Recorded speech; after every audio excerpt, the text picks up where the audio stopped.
Videos देखने के लिए सब्सक्राइब करें जनसत्ता.com, बेल आइकन दबाकर पाएं latest notifications.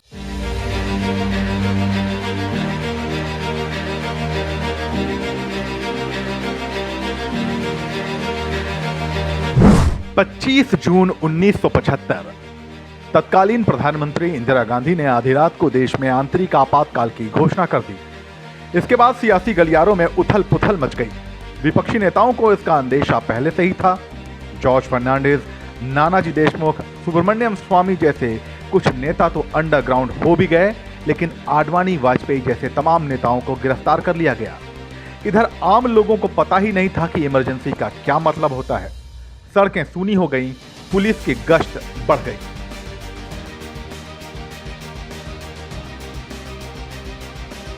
PM Indira Gandhi और उनके बेटे संजय गांधी के कामों की देश के मीडिया में जमकर धज्जियां उड़ चुकी थी।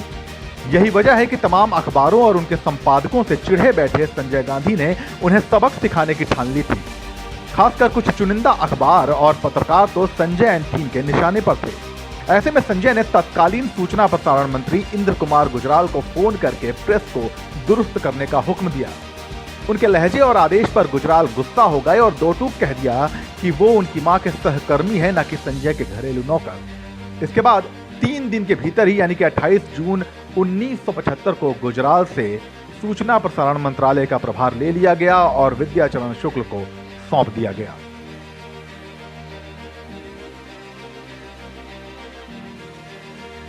मंत्री बनते ही विद्याचरण शुक्ल ने तमाम समाचार पत्र के संपादकों को मंत्रालय में बुलाया और सरकार विरोधी खबरों को न छापने की हिदायत देते हुए कहा कि सरकार आपके काम से खुश नहीं है। इस तानाशाही भरे फरमान पर जब संपादकों ने ऐतराज जताया तो वीसी शुक्ल की अगली चेतावनी आई, फिर हम देखेंगे कि आपके साथ क्या बर्ताव करना है। कहा जाता है कि इस सरकारी सख्ती के बाद अगले 18 महीनों तक जयप्रकाश नारायण का वो बयान किसी ने भी नहीं छापा जो जेपी ने अपनी गिरफ्तारी के वक्त दिया था। वो बयान था विनाश काले विपरीत बुद्धि।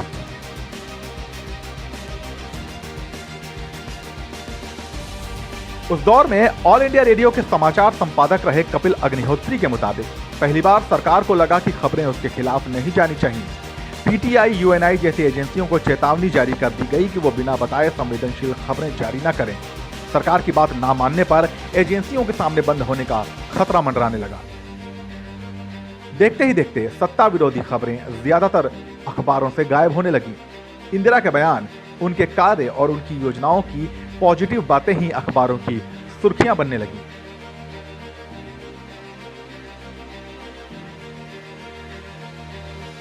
आपातकाल के दौरान जब तत्कालीन आईबी मिनिस्टर संपादकों पर नियंत्रण की बात कर रहे थे तो किसी ने अंग्रेजी राज में भी ऐसी पाबंदियां ना होने की बात कह दी। इस पर तुनक मिजाजी के साथ वीसी शुक्ल बोले, यह अंग्रेजी राज नहीं, आपातकाल है। फिर क्या था, 100 से ज्यादा अखबारों को सरकारी विज्ञापन रोककर उन्हें झुकने पर मजबूर किया गया। मगर इन तमाम सख्तियों के बावजूद इंडियन एक्सप्रेस के रामनाथ गोयनका और स्टेट्समैन के सीआर ईरानी ने झुकने से इनकार कर दिया। नाराज सरकार ने प्रेस काउंसिल भंग कर दिया।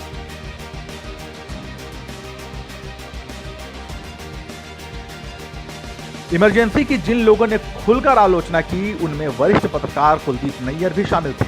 उन्होंने इंदिरा गांधी को पत्र लिखकर अपनी नाराजगी जाहिर की। नैयर को अपनी गिरफ्तारी का अंदेशा भी था। एक दिन सुबह पुलिस वाले उनके घर आ धमके।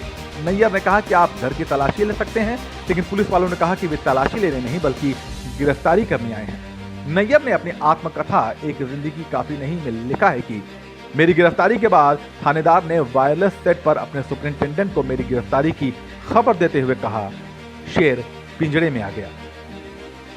मीडिया पर सरकारी नियंत्रण की कोशिशों पर यह थी हमारी खास रिपोर्ट।